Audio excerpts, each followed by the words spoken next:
দেখি একটু একটু একটু খেয়ে না, একটু একটু একটু খারাপ খেতে রে। খোকনটা আবার কোথায় গেল বলো তো?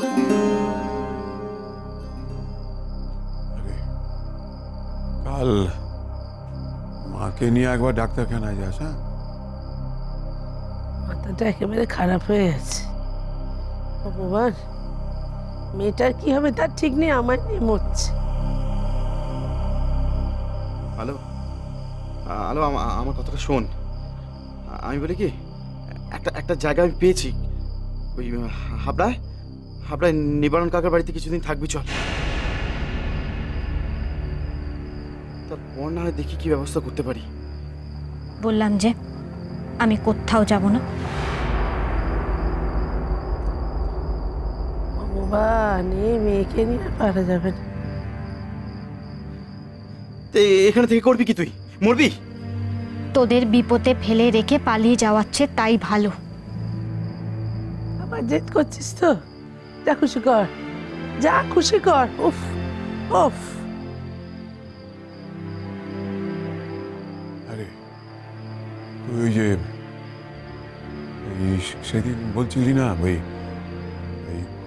বিয়ের ব্যাপারে কি বলছিলি তুই? কোনো কি কিছু করা যায়? হ্যাঁ, দূর, এত তাড়াতাড়ি কোথায়? তুমি সবাই কি বসে আছে নাকি? আরে শম্ভু, ছাড়বে ভেবেছো আমাদের?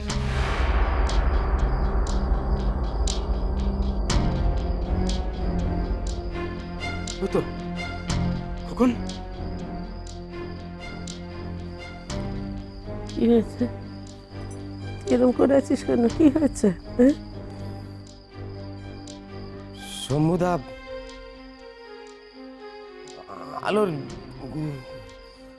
আলোর বিয়ের দিন ঠিক হয়ে যাবে কালকেই।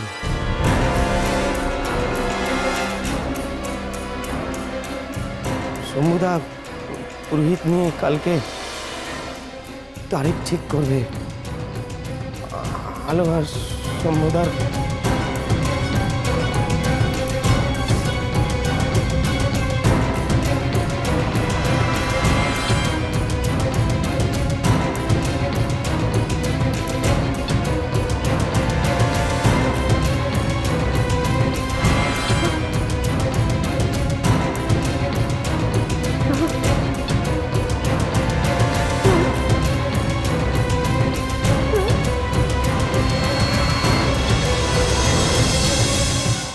অংশু, আমি আর কতদিন আছি? বউ না এনে দিলে কে তোর হাল ধরবে? এভাবে একা একা কতদিন তুই বাঁচবি বলতো? বেঁচে কি আমি আছি বাবা?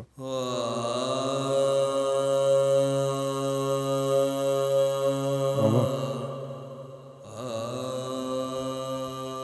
এভাবে আমার সাথে একজন মেয়েকে জুড়ে দিয়ে তার সর্বনাশ করো না, তার বেঁচে থাকাটা কেড়ে নিও না।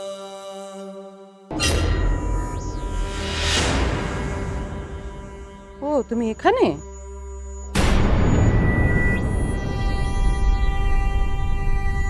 তাই তোমার ঘরে গিয়ে তোমাকে দেখতে পেলাম না। যাকে শোনো, আপনারাও শুনুন, আমি সব ঠিক করে ফেলেছি। পাত্রীপক্ষের লোকজন কালকে আসছে অংশুকে দেখতে।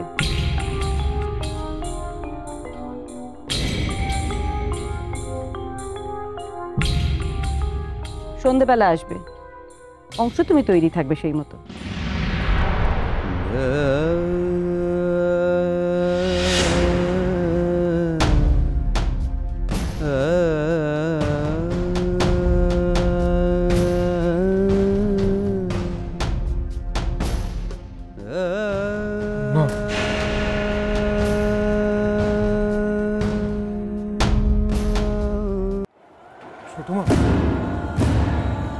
ছোট মা, একটিবার আমার কথাটা শোনো। ছোট মা,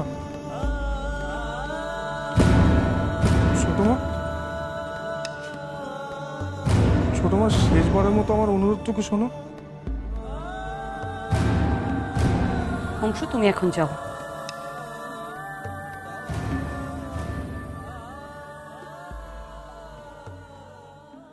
ও ছোট মা, কেন তুমি এখান থেকে যাচ্ছ না বলো তো?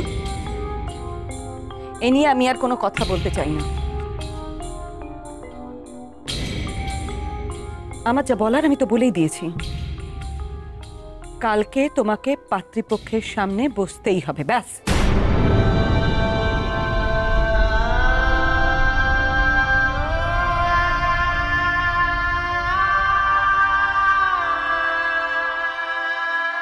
আমি তোমার পায়ে ধরছি ছোট মা।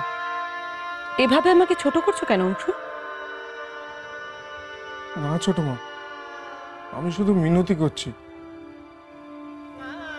হাত জোর করে বলছি এমনটি করো না। ভালো আছো তোমরা? একদিকে সারাক্ষণ প্রতি মুহূর্তে তোমার বাবা আর ঠাম্মা আমায় কথা শোনাচ্ছে, আর একদিকে তুমি এসে আমার পায়ে ধরছো, গালে চড়ই তো মারছো। কি চাও বলো তো? বাড়ি থেকে আমি বেরিয়ে যাব, তাহলে শান্তি তোমাদের? ভুল বুঝছো ছোট মা, আমি তা চাই না। শুধু আমাকে ছেড়ে দাও। প্রতি মুহূর্তে আমি যে মরে যাচ্ছি ছোট মা। আমি বিয়ে করতে চাই না, আমি কারো সামনে বেরোতে চাই না। আমার ছোট্ট জগতে আমি বেঁচে আছি তো। আমাকে টেনে বের করে না, আমাকে আর অপমানিত হতে বলো না ছোট মা। খারাপ লাগে না? একবার আমার জায়গায় নিজেকে বসিয়ে দেখো, আমারও খারাপ লাগে। উঠতে বসতে কথা শুনতে আমারও খারাপ লাগে। ছোট মা, কথা দিচ্ছি, বাবা ঠাম্মাকে আমি বোঝাবো। কালকে আমাকে পাত্রীপক্ষের সামনে আসতে বলো না। আমি সারা জীবন তো তোমার কথা শুনে এসেছি, এবার মাফ করো। আমাকে তো কেউ মাফ করে না, কেউ না। আর ওই যে বললাম, অপমানিত শুধু তোমাকে হতে হয় না, আমাকেও হতে হয়। সেটা আমি সহ্য করতে পারছি না। কাল পাত্রীপক্ষের সামনে তোমাকে বসতেই হবে। আমায় ক্ষমা করো, আমি তোমার কথা রাখতে পারলাম না।